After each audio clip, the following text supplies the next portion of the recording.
Hello, friends. Welcome to Creative Medicine. In this lecture, we will learn about Now,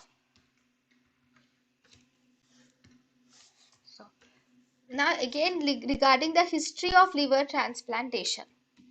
Now, in the history of liver transplantation, we have all the firsts. Right. First liver transplantation is done by Starls in 1963 in Denver, University of Colorado. First auxiliary liver transplantation was done by Absalon in 1964.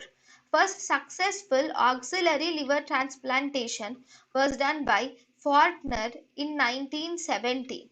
First split liver transplantation was done by Pichlamire in 1988.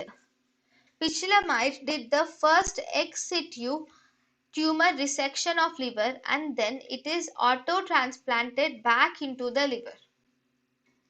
First liver transplantation to an adult was performed in the First live donor liver transplantation to an adult is performed in Kyoto by Tanaka using a left hepatic lobe in 1991. thank you and thank you for watching.